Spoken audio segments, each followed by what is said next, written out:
دوستانو بیا هم ښه راغلاست. د مخکې درسو کې تاسو وویل په مخکې ویډیوګانو کې چې د اکاونټس برخه مو وویله. اوس راځو د اکاونټس د برخې څخه چې راتېر سي پسې د ترانزیکشن برخه ده. ترانزیکشن اوس نه وایو، راځو انوینټري ته چې تر ټولو مهمه برخه ده. د انوینټري معنا موجودګي، هغه شیان چې ته په خپلو ګدامو کې لرې هغه ته انوینټري ویل کېږي. راځو دا هم درې اپشنل لري. یو اپشن یې لا موږ تر اوسه ورفعاله کړی نه دی، خیر هغه به وروسته ورفعاله کړو. د ویر هاوسینګ په نامه دی چې د ګدامو کار کوي، چې زه څو ګدامه لرم، پلانی شی په کوم ګدام کې پروت دی، پلانی شی په کوم ګدام کې، هغه به وروسته زده کړو. اوس راځو دا درې اپشنونه به ووایو. په انوینټري کې اول شی چې دی انوینټري آیټمز دی. انوینټري آیټمز هغه شیان دي چې کوم د ځان سره ثبتوي. دوم یونټ میجرمنټ. یونټ میجر چې دی هغه اندازه ده. مثال د خبرې ته کلپول شربت لري، کلپول شربت په څه اندازه کېږي؟ په بوتل. په څه خرڅوي؟ په بوتل. اموکسیل ګولۍ لري، هغه په کوټۍ خرڅېږي نه. دا رقم سرویسز دي. سرویسز معنا خدمات، کرایي او دا شیان دي. هغه دونه مهم نه دي، خو راځو انوینټري آیټم مهم دي. انټر پر وهو راخلاصوي. دلته اوس تاسو سره هیڅ آیټم نشته. که غواړئ تاسو یو آیټم اضافه کړئ او تر څو چې آیټم اضافه نه کړئ تاسو سیلو پرچیز نه شئ کولای، رانیول او خرڅول نه شئ کولای چې د یو شي نوم تاسو دلته ور اضافه نه کړئ. کوم شیان چې تاسو په دکان کې دي یا تاسو کاروبار کوئ. دلته دا بټن دی F2. F2 بټن په کیبورډ کې تاسو وینئ د سر په بټنانو کې ستا دلته ورته لیکل چې نیو انوینټري آیټم. که تاسو د F2 بټن ووهئ د نوي شي د ثبتېدو لپاره تاسو یو صفحه راخلاصېږي. زه F2 بټن وهم، دا دی ماته صفحه خلاص کړه. وایي دلته خپل آیټم جوړ کړه. دلته په سر کې لیکل دی وایي کریټ انوینټري آیټم. زه اوس جوړوم.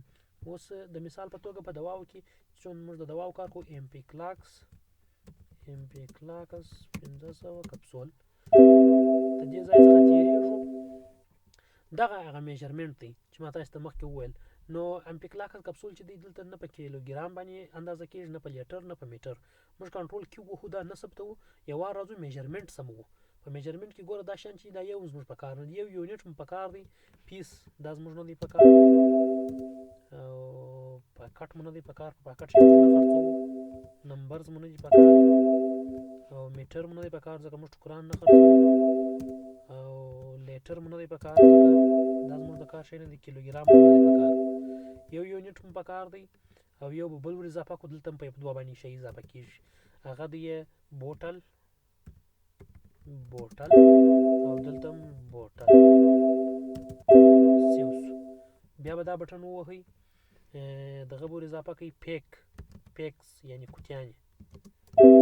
دلته به هم پیکس ورته ولیکئ. سیوي انټران به وهئ چې سیو سي. دا درې شیانو باندې موږ شیان خرڅوو. دا یونټ به ډیلیټ کړو، د سره به بېرته جوړ کړو. دا یې هم یونټ او دا یې هم یونټ جوړ شو. اوس راځو دا کنټرول کیو کوو، بیرته انوینټري آیټم ته راځو. اوس F2 بټن وهو چې نوی شی موږ ته راخلاص، چې نوې صفحه راخلاص چې موږ یو شی ثبت کړو. امپیکلاکس مې ویلي وو چې امپیکلاکس 500 کپسول دی. راځو دې خانې ته، بس دا نور خانې پسې لکوئ. راځو په چی ثبتېږي؟ په پیکس، په کوټیانو ثبتېږي. په دغه خانه کې د انیشل کوانټیټي اون هینډ، په دا خانه کې تاسو هغه شی ورچولی شئ چې تاسو در مخه ضرور لرئ، که نه لرئ پروا نه کوي. اوس امپیکلاکس کپسول موږ نه لرو، نو نور شیان نورې خانو ته به نه ځئ، نه په نور شیانو کار لرئ. ډایرکټ F12 ووهئ یا دغه بټن ور ووهئ چې سیو سي. تاسو دا کنټرول کیو کوئ. اوس به ستاسو سره یو شی اضافه سي، امپیکلاکس کپسول او لرئ نه، صفر دی. زه بیا F2 یا انوینټري آیټم بټن وهم، اموکسیل کپسول اضافه کوم. اموکسیل 500 کپسول، او دا هم په پیک باندې انتخابوو.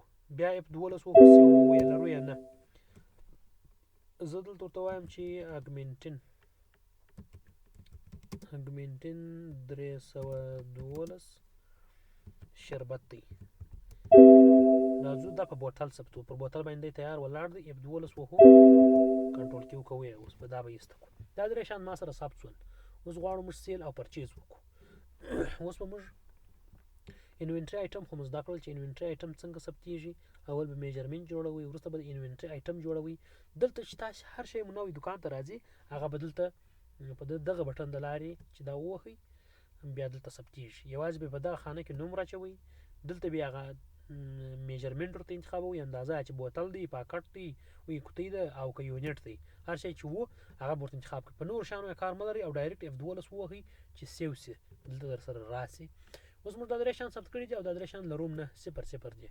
نو دا د انوینټري برخه شول. دا مو وپېژندل چې څنګه یو شی ثبتولی شو.